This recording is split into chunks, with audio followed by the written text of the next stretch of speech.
I used to think I had it all figured out. 8 years of marriage. A beautiful 6-year-old daughter named Emma, who had my eyes and her mother's smile. A 3-bedroom house in a quiet suburb with a 2-car garage and a swing set in the backyard. Jennifer and I weren't rich, but we were comfortable. I worked as a project manager at a tech firm. She was a marketing coordinator at some corporate office downtown. We had weekend barbecues, school fundraisers, date nights every other Friday. From the outside, we looked perfect. I'm Evan, 35 years old, the kind of man who fixes the leaky faucet before calling a plumber, who plans vacations 6 months in advance, who doesn't lose his temper easily. My father raised me to be steady, dependable, a builder, not a destroyer. I trusted my wife completely. Maybe that was my first mistake. The cracks started showing about 3 months ago, though I didn't want to see them at first. Jennifer became distant. Not all at once. It was subtle, like watching a photograph fade in sunlight. She stopped initiating intimacy. Then she stopped responding to it. Our bedroom became a cold war zone of turned backs and mumbled excuses. "I'm tired," she'd say, turning away from me. "I have an early meeting," she'd murmur another night. "Maybe this weekend," she'd promise, but the weekend never came. She started going to the gym 5 nights a week. New workout clothes appeared in her closet. Expensive ones, tight ones, nothing like the oversized t-shirts she used to wear. Her phone became an extension of her hand, always face down on the table, always out of reach. She started taking calls in the bathroom with the door locked, her voice a muffled whisper through the walls. Girls' nights became a weekly ritual. She'd leave at 7 and stumble in around 2 in the morning, smelling like wine and perfume I didn't recognize. When I asked about it, gently, carefully, because I didn't want to seem controlling, she turned it around on me. "Why are you interrogating me, Evan?" she snapped one evening. "I'm not interrogating you, I'm just—" I started to explain. "You're acting paranoid. Insecure," she interrupted, crossing her arms, her eyes cold. "You've been listening to too many of those toxic masculinity podcasts, haven't you? I'm allowed to have a life outside this house." That's when the gaslighting started. Every question I asked became proof of my dysfunction, my inadequacy, my weakness. She made me doubt my own eyes, my own instincts. Maybe I was being paranoid. Maybe I was the problem. But then the details kept piling up. One Tuesday evening, I noticed she'd changed her phone passcode. The 4-digit code that had been Emma's birthday for 3 years was suddenly something else. When I mentioned it casually, she laughed it off. "Oh, I keep forgetting it, so I changed it to something easier," she said dismissively. She started showering the moment she walked through the door after work. Not after dinner, not before bed. Immediately. Like she needed to wash something off her skin. I found new lingerie in her drawer. Black lace, red silk, things I'd never seen her wear. When I asked about it, she said she bought it for herself, to feel confident. But I never saw it on her. Not once. The breaking point came on a Thursday afternoon. I left work early. A client meeting got canceled, and came home around 4. Jennifer's car was in the driveway. I walked in through the garage expecting to surprise her, maybe suggest we grab an early dinner. Instead, I found her at the kitchen table, laptop open, face flushed, frantically closing windows on the screen. "Evan! Jesus, you scared me! What are you doing home?" she gasped, slamming the laptop shut. "Meeting got canceled. What are you—" I began to ask. "Nothing. Just work stuff. A presentation." She cut me off, her voice too high, too fast. I stood there, staring at her. My wife, the mother of my child, the woman I'd trusted with everything. And I knew. I didn't say anything. I kissed her on the forehead, grabbed a water bottle from the fridge, and went upstairs to change. My hands were shaking. My heart was pounding so hard I thought she could hear it. That night, lying in bed beside her, listening to her steady breathing as she slept, I made a decision. I wasn't going to confront her. Not yet. I was going to know. Everything. Every lie, every betrayal, every moment she thought she was getting away with it. And then I was going to act. I stared at the ceiling in the darkness, her warm body inches from mine, and whispered to myself, "I'm not crazy, and I'm not weak. I'm just patient." I became a ghost in my own life. For the next 2 weeks, I smiled at breakfast. I kissed her goodbye at the door. I texted her during the day. "How's work?" "Love you." And she replied with the same empty pleasantries. At night, I tucked Emma into bed, read her stories about princesses and dragons, then crawled into bed next to a woman I no longer recognized. But inside, I was building a case. The first step was the GPS tracker. Our cars were jointly owned, both in both our names, which meant I had every legal right to install a tracking device. I bought a small magnetic unit online, the kind private investigators use, and attached it under Jennifer's rear bumper one morning while she was still getting ready. It synced to an app on my phone. Within 3 days, I had my first anomaly. Tuesday night. Yoga class from 7 to 9, she'd told me.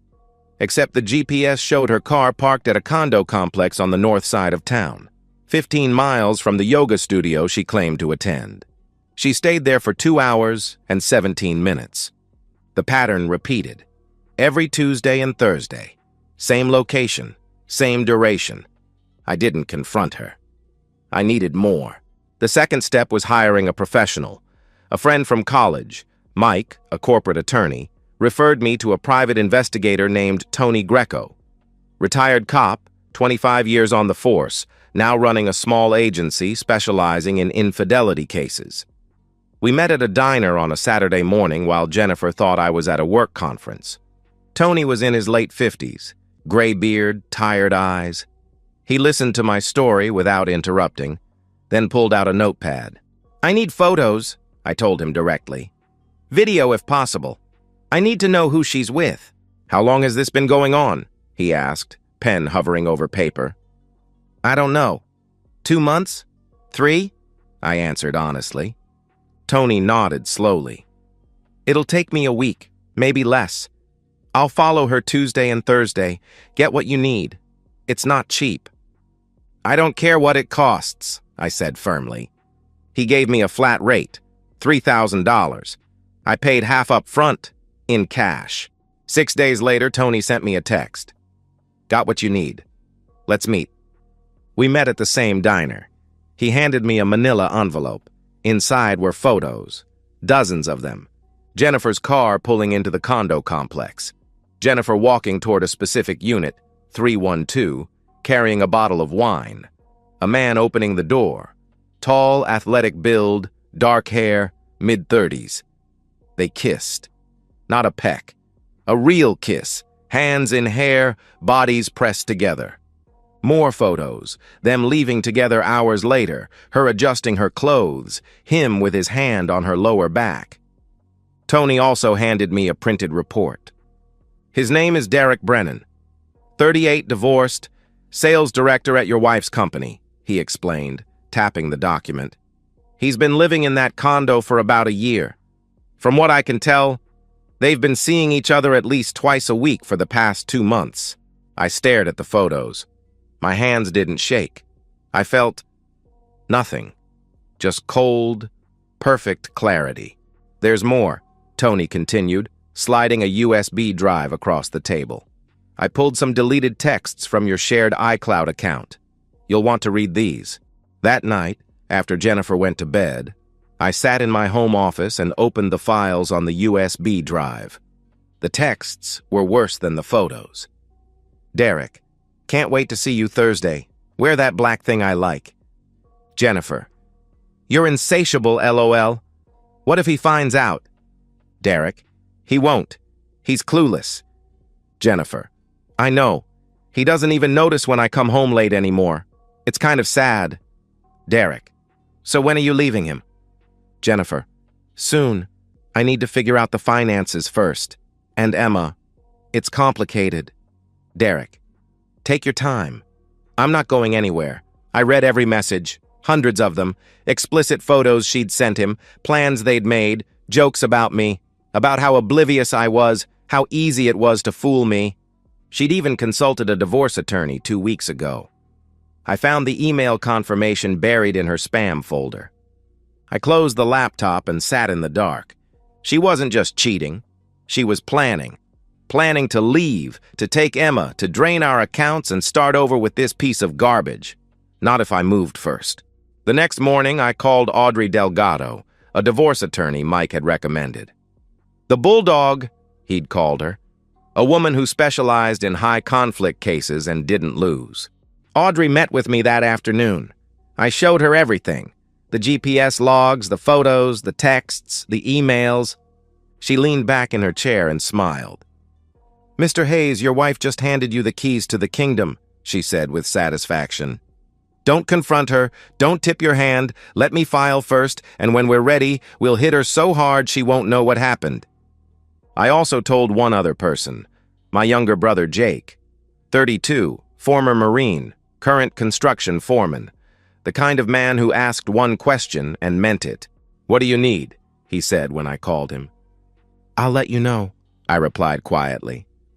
The chapter closed with me sitting in my truck outside that condo complex on a Thursday night, watching Jennifer's car pull into the parking lot.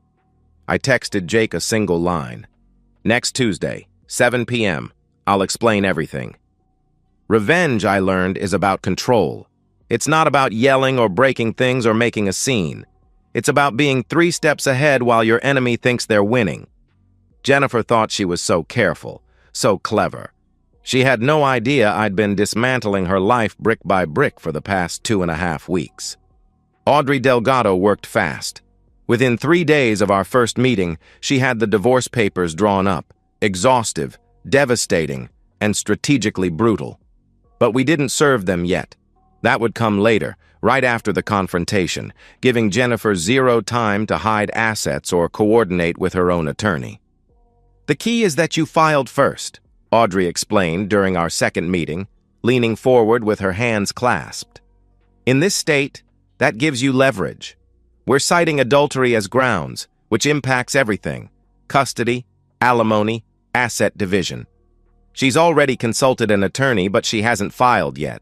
She's waiting, probably trying to figure out how to maximize her payout. Big mistake. Audrey also helped me lock down the finances. I opened a separate bank account and quietly transferred half of our joint savings, legally mine. I changed the direct deposit for my paycheck. I documented every shared expense, every asset, every debt. If Jennifer thought she was going to walk away with the house and a fat settlement, she was delusional. But the legal strategy was only part of the plan. I wanted her to feel what I felt: the humiliation, the betrayal, the loss of control. And for that, I needed to go beyond the courtroom. Step 2, the social angle. I did some digging on Derek. Turns out his boss at Jennifer's company was a woman named Carol Simmons, VP of Sales, mid-40s, known for running a tight ship. Corporate professionalism was her religion. Workplace affairs were her kryptonite. I didn't contact Carol directly, not yet. But I sent an anonymous email to HR, carefully worded, no direct accusations, just concerns about inappropriate conduct between Jennifer Hayes and Derek Brennan.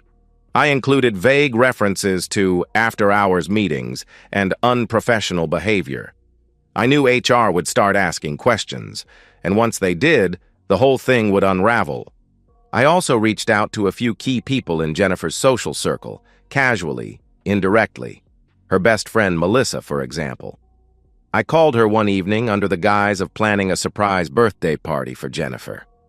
"Has she seemed stressed to you lately?" I asked, my voice genuinely concerned.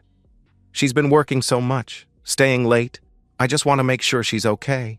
Melissa hesitated on the other end of the line. "Well, she did mention she's been dealing with a difficult coworker. Maybe that's it?" she offered uncertainly. "Yeah, maybe," I agreed sympathetically. I planted the seed. When the truth came out, Melissa, and everyone else, would remember this conversation. They'd realize Jennifer had been lying to them too. But the centerpiece of my plan was the confrontation itself. I knew Jennifer's schedule by heart now. Every Tuesday and Thursday, yoga class from 7 to 9, she'd say. Except it wasn't yoga. It was Derek's condo, Unit 312, third floor. I'd been watching the building for a week. Security was a joke. One bored guard at the front desk who barely looked up from his phone. Jake and I planned it carefully. We'd wait until Jennifer's car was in the parking lot, then walk in like we belonged there. No masks, no theatrics, just two men paying a visit. "What's the goal here?" Jake asked me the night before. We were sitting in his garage drinking beer, the smell of sawdust and motor oil thick in the air. "I want her to see me," I explained, my voice steady. "I want her to know that I know. And I want Derek to understand there are consequences." Jake nodded slowly. "How far are we taking this?" he asked carefully. "As far as it needs to go," I replied without hesitation. He didn't ask anything else.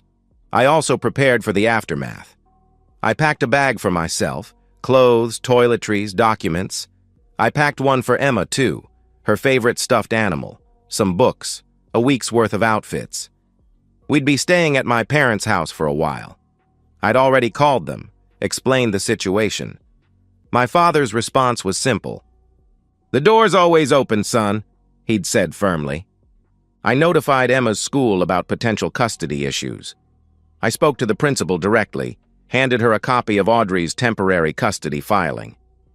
"If my wife tries to pick Emma up without my permission, you call me immediately," I instructed her seriously. She nodded, understanding the gravity. "Of course, Mr. Hayes." I also changed the locks on our house. Legally, I was allowed. My name was on the deed, and I wasn't barring her from retrieving her belongings. But she wouldn't be walking back into my home like nothing had happened. On Monday night, I sat at the kitchen table with Emma, helping her with her homework. She was working on a drawing, a house, a tree, a sun with a smiley face. "Daddy, are you okay?" she asked suddenly, looking up at me with those big brown eyes. I smiled gently. "I'm fine, sweetheart. Just thinking," I reassured her. "About what?" she pressed innocently. "About how lucky I am to have you," I answered truthfully. She grinned and went back to coloring. Jennifer walked in a few minutes later, keys jangling, phone in hand. She kissed Emma on the head, then glanced at me. "I've got yoga tomorrow night. Can you pick up Emma from dance?" she asked casually. "Sure," I said, my voice perfectly even. "No problem." She smiled, oblivious, confident, untouchable, and walked upstairs. I looked at Jake's last text on my phone. "Ready when you are." I replied, "Tomorrow, 7 p.m. Derek's place. Don't be late." Then I deleted the message and slipped the phone back into my pocket. Tuesday, 6:47 p.m.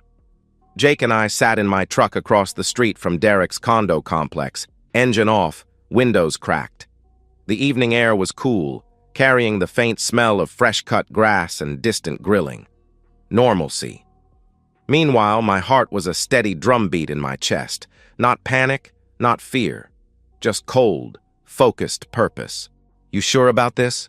Jake asked quietly, his voice low. I didn't answer right away. I watched the parking lot entrance, waiting. At 6:52, Jennifer's silver Honda pulled in. She parked near the side entrance, checked her phone, then stepped out.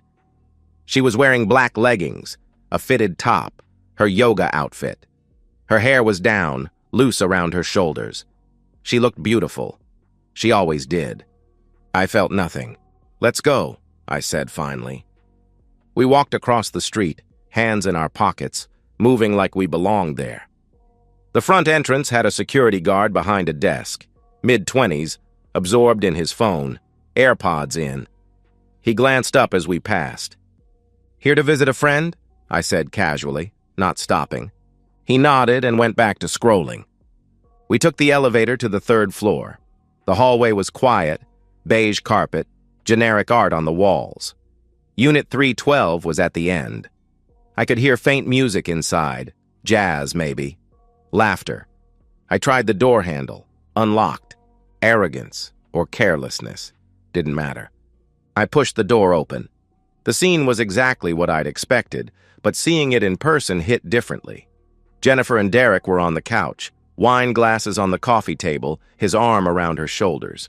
She was laughing at something he'd said. They were both half-dressed, her shirt unbuttoned, his jeans unzipped. Comfortable. Familiar. They didn't hear us at first. Then Jennifer's eyes flicked to the door. Her face drained of color. "Evan," she gasped, her voice barely a whisper. Derek shot up from the couch, stumbling over his own feet. "What the hell? Who are—" He started aggressively. "Sit down," I commanded. My voice was calm, deadly calm. Derek looked at me, then at Jake, 6'2", arms like tree trunks, expression carved from stone, and his bravado evaporated. He sat. Jennifer scrambled to button her shirt, her hands shaking. "Evan, what are you doing here? This is insane. You can't just—" She stammered frantically. "Can't just what?" I interrupted, stepping into the room, Jake close behind me. "Can't walk in on my wife f***ing her coworker? Can't see what you've been doing every Tuesday and Thursday for the past 2 months?" Her mouth opened, closed. She tried denial first. "I don't know what you think you saw, but—" She began weakly. "Stop," I cut her off. I pulled out my phone, opened the photos Tony had sent me. I held it up. "I have pictures, Jennifer. I have GPS logs. I have your deleted texts. I know everything." Her face crumbled. The denial shifted to anger, her default when cornered. "You've been spying on me? Tracking my car? Going through my phone? That's illegal, Evan! That's—" She shrieked. "It's not illegal to track a car I co-own," I stated coldly. "It's not illegal to access a shared iCloud account. But you know what is illegal? Adultery. In this state, it's grounds for fault-based divorce, which is exactly what I'm filing." Derek finally found his voice. "Look, man, I didn't— This isn't—" He sputtered pathetically. I turned to face him directly. "You knew she was married. You knew she has a daughter. You did this anyway," I said, my voice flat and accusatory. He tried to stand, puffing out his chest in a weak display of masculinity. "You need to leave. This is my place. I'll call the cops if—" he threatened. "Go ahead," I replied evenly. "Call them.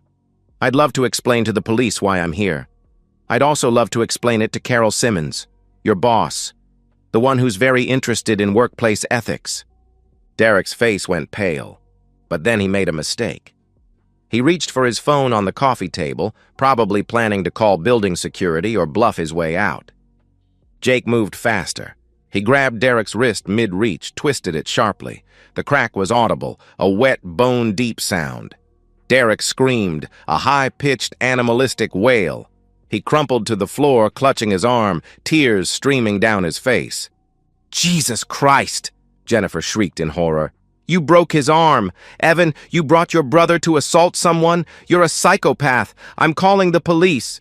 "Go ahead," I repeated calmly. "Call them. But before you do, let me explain what happens next." I stepped closer to her. She backed against the couch, eyes wide, mascara smudged. "Tomorrow morning you're being served with divorce papers. Adultery is cited as grounds. I have evidence, texts, photos, witness statements. Audrey Delgado is my attorney. Look her up. She doesn't lose," I explained methodically. Jennifer's breathing quickened. "Evan, wait. Let's talk about this," she pleaded desperately. "There's nothing to talk about," I said firmly. "I'm filing for full custody of Emma. You've been neglecting her to carry on this affair.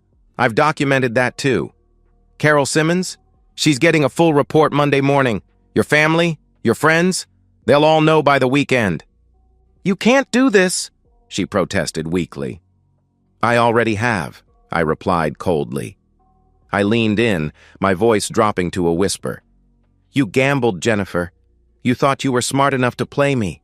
You weren't. And now you're going to lose everything." Her face shifted, anger to panic, to something like desperation. "Please, Evan, think about Emma. Think about what this will do to her," she begged, tears streaming down her face. "I am thinking about Emma. I answered quietly. That's why she's not going to grow up watching her father get disrespected in his own home.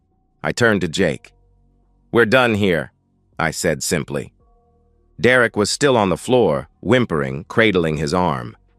Jennifer stood frozen, tears streaming down her face, mouth opening and closing like she was trying to find words that didn't exist. We walked out, didn't look back. In the truck, Jake glanced at me. You good? He asked with concern. Yeah, I answered, exhaling slowly. My hands were shaking, not from fear, but from adrenaline, the weight of what had just happened. I'm good. We drove back to my house. Jennifer's car was still at Derek's. I didn't care. When I got home, I found her bags already packed on the front porch. Audrey's assistant had handled it while we were gone, as planned. The locks were changed. Inside, the house was quiet. Emma was at my parents' house, safe, oblivious. At 11:43 p.m., Jennifer's car pulled into the driveway. She pounded on the door. Evan, open the door! You can't do this! This is my house too! She screamed desperately. I sat in the living room, lights off, beer in hand. I didn't answer. She pounded for 20 minutes. Then she called. I didn't pick up. Then she texted, rage, then pleading, then threats. I blocked her number. Around midnight, she finally left. I sat alone in the dark, letting myself feel it, all of it. The rage, the grief, the betrayal, the satisfaction. I didn't cry. I just breathed. The next 2 weeks were a controlled demolition. Wednesday morning, Jennifer was served with divorce papers at her office. The process server handed her the envelope in the lobby, right in front of her co-workers. According to Audrey's investigator, she read the first page, went white, and locked herself in the bathroom for 30 minutes.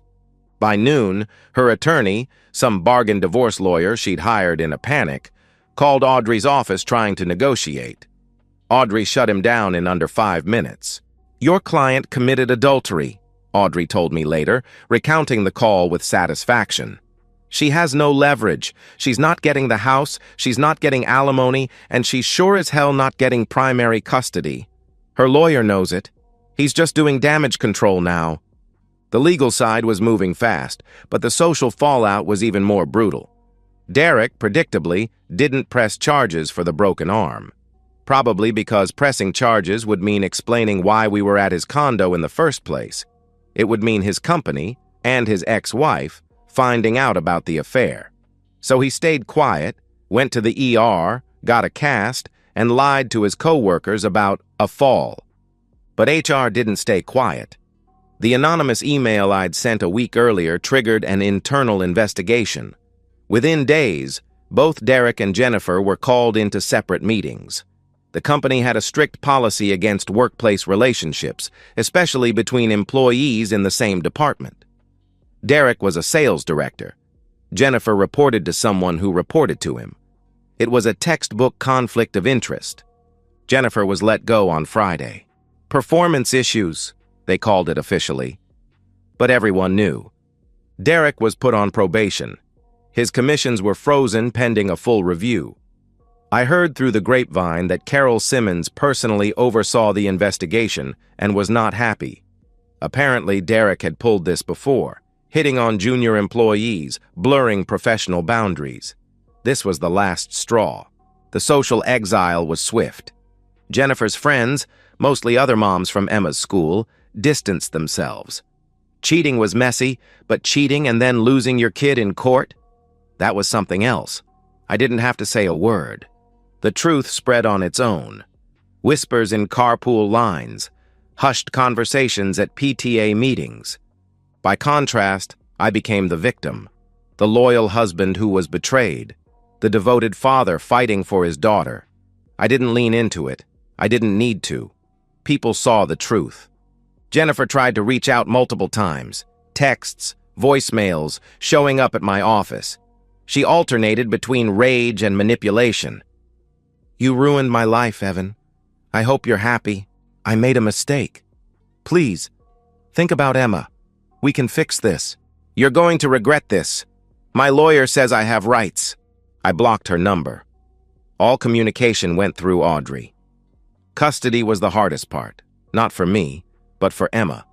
The court granted me temporary full custody based on the evidence of Jennifer's affair and her inability to provide a stable home. She'd moved into a cramped studio apartment, no job, no savings. Jennifer got supervised visitation every other weekend, 2 hours at a neutral location with a court-appointed supervisor present. Emma didn't understand. Not fully. She knew Mommy and Daddy weren't living together anymore. She knew Mommy was sad and cried a lot during their visits, but I didn't tell her why. I wouldn't poison her against her own mother. "Why doesn't Mommy live with us anymore?" Emma asked me one night at bedtime, her small voice confused. I knelt beside her bed, brushing hair from her forehead. Sometimes grown-ups make choices that mean they can't live together anymore. But Mommy and I both love you very much. That will never change, I explained gently. "Is it my fault?" she asked, her eyes welling up. "No, sweetheart. It's not your fault.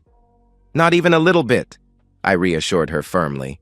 She hugged me, her small arms tight around my neck. I held her until she fell asleep. Derek, meanwhile, had his own problems. His ex-wife found out about the affair. I don't know how, but I suspect someone tipped her off and used it against him in their custody battle.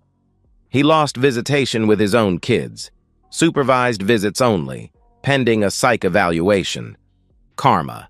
6 weeks after the confrontation, I stood in my backyard, beer in hand, watching the sunset. Emma was inside, watching cartoons. The divorce was moving forward. Jennifer was working part-time at a retail store trying to scrape together rent. I didn't hate her anymore. I just didn't care. 6 months later, I sat on my back porch, beer in hand, watching the sunset bleed orange and pink across the horizon. Emma was inside, humming along to some cartoon about talking animals. The sound of her laughter drifted through the screen door, and for the first time in a long time, I smiled. The divorce was finalized 3 weeks ago. Jennifer had signed everything Audrey put in front of her. She didn't have a choice. The evidence was ironclad. She got supervised visitation every other weekend. 2 hours, neutral location, a court monitor taking notes. She was trying to rebuild, I'd heard. Part-time job at a department store, a 1-bedroom apartment on the east side. Therapy, maybe. I didn't keep tabs on her anymore. I didn't need to. Jake stopped by one afternoon, bringing Emma a new bike for her 7th birthday. We sat on the porch while she rode circles in the driveway, her training wheels wobbling. "Do you regret it?" Jake asked suddenly, cracking open a beer. "The way you did it?" I thought about it. Really thought about it. "No," I answered honestly after a long pause. She had a choice. She made it. I just made sure she faced the consequences. Jake nodded slowly. "Fair enough," he replied, accepting my answer without judgment. I hadn't dated, hadn't even thought about it. My focus was Emma, work, and rebuilding my sense of self. I started hitting the gym more, spent weekends with Jake and a couple of old friends from college, took Emma to the park, to movies, to the zoo. Small, normal things that felt like miracles after months of chaos. I wasn't trying to find myself. I already knew who I was. I was a man who didn't get played twice. A father who would burn the world down to protect his daughter. A builder who'd rebuilt his life from the ashes of someone else's betrayal. That night, after Emma's bath, I tucked her into bed. She was clutching her favorite stuffed rabbit, eyes already heavy with sleep. "Daddy?" she murmured sleepily. "Yeah, sweetheart?" I responded softly. "Are you happy?" she asked innocently. I paused, looking down at her small face, so innocent, so trusting. "I'm okay," I said carefully. "And that's enough." She smiled and closed her eyes, satisfied with my answer. I kissed her forehead, turned off the light, and closed the door quietly. Downstairs, I sat in the dark living room. No TV, no music, just the quiet hum of the refrigerator and the distant sound of crickets outside. I didn't feel victorious. I didn't feel vindicated. I felt whole. For the first time in a year, the rage was gone. The betrayal had scarred, but it didn't define me anymore. I'd stood my ground. I'd protected my daughter. I'd refused to be destroyed. They say revenge doesn't fix anything. Maybe they're right, but it sure as hell made me feel whole again.